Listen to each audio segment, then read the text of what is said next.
Hey guys, it is Truly Exclusive back again, and I know I haven't been around for a while, and instead of me doing a long video rant on why I haven't been around, I'm going to jump back into one of the more popular series that I have been doing and I enjoy doing.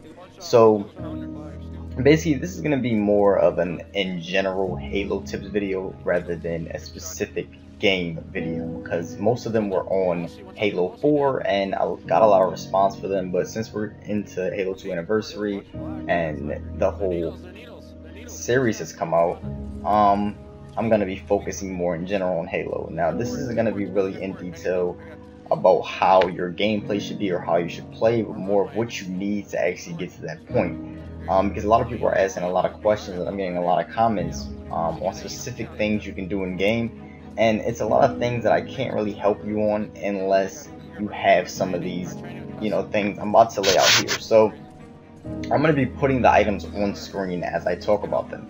So one of the major things, especially if you're going to be playing on the Xbox One, is to have a headset. Now, a lot of people play with the standard Xbox One headset that come with the game, and if you're not familiar with how headsets work, then it's going to be really hard to explain, so I'm going to keep it pretty much simple. By buying one of these headsets that I put on the screen, it's actually going to allow you to hear some of the little details that will make you a better player, such as people coming up lifts, them walking behind you, walking around you, grenades being thrown, hearing people shoot from across the map. It just gives you a little bit of a better idea of what's going on around you, your surroundings in general. So instead of you kind of being clueless, you have a better idea. And in general with Halo has a lot to do with knowing your surroundings, knowing the map, and then it allows you just to be a better player overall. So if you do take the time to invest in one of these headsets, of course I would recommend investing in maybe a smaller one to start, just to see how it works for you, and maybe go up the ranks to a higher one over time. But another thing I did want to talk about is what you're using to play on. Now, again, if you don't know, it's going to be hard to explain, but TVs and monitors have frame rates. The higher the frame rate, the better, of course. Halo's played on 60 frames per second, I do believe, now with the Xbox One, so you're going to have a monitor that can keep up with that to avoid lag and avoid, just little details, again, in the game that could be avoided, and again, will make you a better player overall. Things like delays can happen if you have an older monitor, or if you're trying to play on like a 60-inch TV, which I actually know a lot of people that do that. So having maybe an 18 through 22-inch monitor can help you a lot.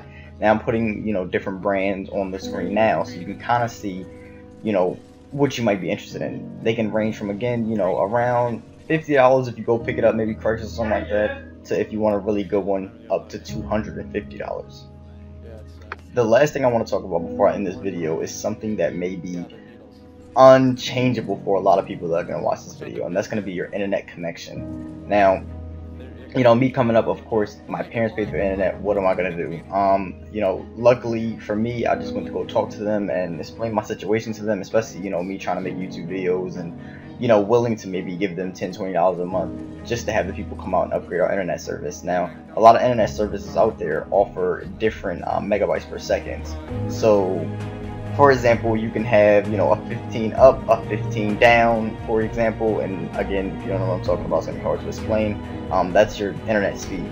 And you can get up to like 120, potential download speed, and, some companies offer better or worse upload speeds. So, my advice would be to go on speedtest.net, I do believe. I'll put the link in the bio.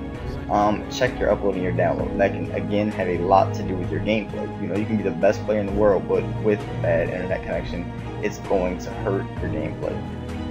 So these things are the major tips that I can give you in terms of improving your gameplay and just having the equipment you need to even play the game. It can get pretty expensive. I've invested thousands of dollars alongside even paying for the game. So I hope you guys enjoyed the video. Please let me know if any of this works for you, and look out for more in detailed gameplay tips video coming soon.